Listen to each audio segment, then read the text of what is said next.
Hi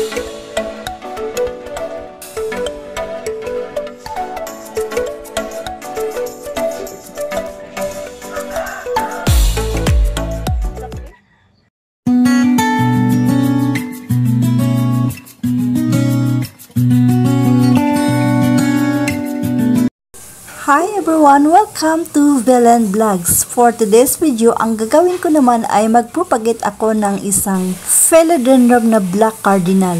Burgundy ang kanyang stem color at ang kanyang leaves. At nabili ko ito noong pandemic pa sa online. Sobrang liit at mahal pa. Ngayon, malaki na kasi. Malaki pa sa kamay ko.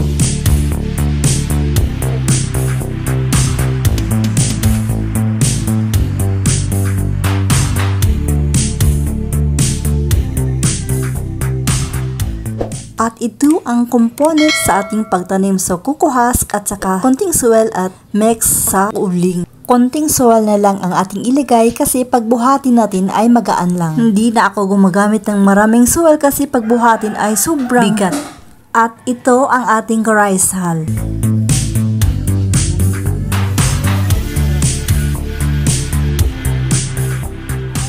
So, dito tayo magka-cutting. Gusto ko isang cutting lang, hindi naman tayo magbenta. Pang-decor lang, so maganda pag isang cutting lang ang kanyang tubo.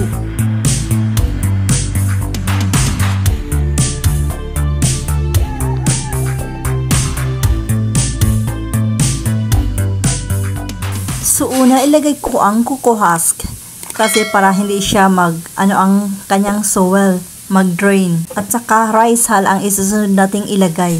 Pag itulak ang ating gamitin ay hindi siya mabigat pagbuhatin. So, ang mix na soil naman na mix na uling. So, soil at saka uling ang mix nito. Kasi sa mother plant, ito rin ang ginagamit ko.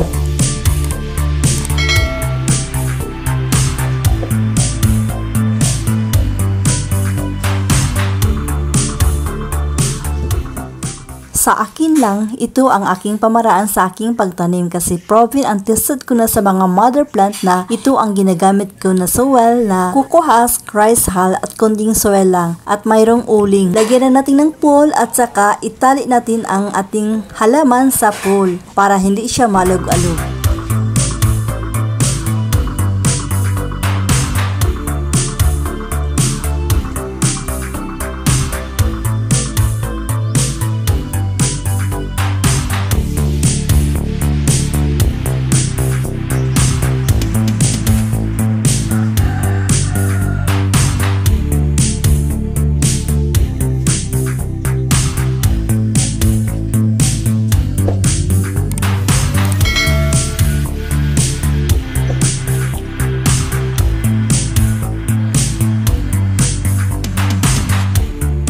At tapos na tayong nagtanim at diligan. At pagkatapos ilagay sa naka-shade na halaman para hindi siya mainitan. So damihan ng dilig kasi once a week lang tayo magdilig sa ating halaman kasi bagong cutting ang ating halaman. At kung hindi pa kayo nakasubscribe sa akin, please subscribe and hit notification bell para naman updated kayo sa mga bagong uploads ko.